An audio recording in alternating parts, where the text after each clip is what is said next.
Suicide prevention when a loved one is at risk.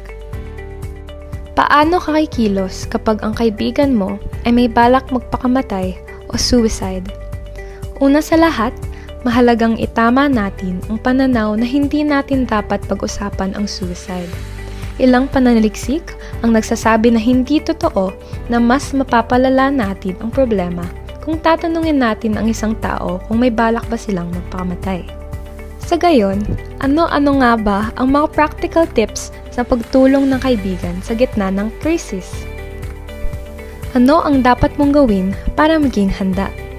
Una, mahalaga ang pagiging present ka sa usapan. Mahalaga din ang pakikinig ng may pag-unawa at walang panghuhusga.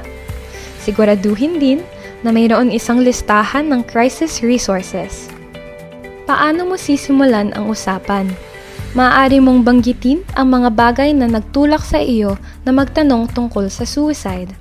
Pwede mong sabihin, may mga nasabi ka na nakakabahala. Iniisip mo bang magpakamatay? Ano nga ba ang mga dapat mong sabihin? Unti-unting talakayin ang issue. Maaari mong gamitin ang mga sumusunod na tanong o mga pahayag. Ano ang nararamdaman mo ngayon? Kailan nagsimula ang mga pakiramdam na ito? Gusto kong tumulong. Paano kita matutulungan? Mukhang nararamdaman mo ay, parang naririnig ko na, ano-ano ang hindi mo dapat sabihin o gawin. Huwag mong hamunin ang taong may balak magpakamatay tulad ng, sige nga. Huwag mong subukang gamitin ang reverse psychology sa pamamagitan ng pag-udyok sa kanilang magtangka. Hindi mo naman ata kaya yan eh. Huwag mangako na kumpidensyal ang inyong mga mapapag-usapan.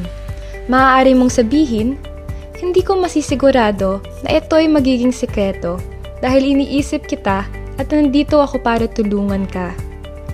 Huwag magbigay ng katiyakan na maaaring hindi totoo, gaya ng, magiging maayos din ang lahat. Huwag magbigay ng mga moral na hatol o judgment. Huwag makipagtalo o magbigay ng lecture. Huwag ibaliwala ang problema o mag-alok ng simpleng solusyon. Huwag mong gawin ito ng mag-isa. Sa abot ng iyong makakaya, mag-refer o humingi ng tulong mula sa mas angkop na profesional. Ano pa ang maaari mong gawin kung may plano na siya? Kapag magtangkang magpakamatay ang iyong kaibigan, huwag mo siyang iwanan mag-isa hanggang lumipas na ang krisis. Samahan mo siya na humingi ng tulong sa profesional. Kung hindi ka makapupunta sa kanya, maghanap ng ibang taong makakadaloy sa kaibigan mo. Kung hindi rin ito posible, maaari kang makipag-text na lang ng tuluyan. Siguraduhing mag-reply sa lalong madaling panahon. Ipaliwanag mo sa kaibigan mo na ang suicidal thoughts at feelings ay maaaring dulot ng isang sakit na maaaring gamutin upang magbigay ng pag-asa. Ano naman ang gagawin mo pagkatapos mong matiyak ang kanilang agarang kaligtasan? Itanong kung siya ay nakatatanggap ng tulong para sa anumang problemang emosyonal o mental na kalusugan. Maaari mong itanong ang mga sumusunod. Nakatatanggap ka ba ng suporta sa mental health ngayon? Meron ka na bang profesional na maaaring lapitan? Meron ka na bang nakausap sa pinagdadaanan mo? Isa ba itong opsyon para sa iyo ngayon? Maaari mo ring tulungan ang iyong kaibigan na lumikha ng isang safety plan.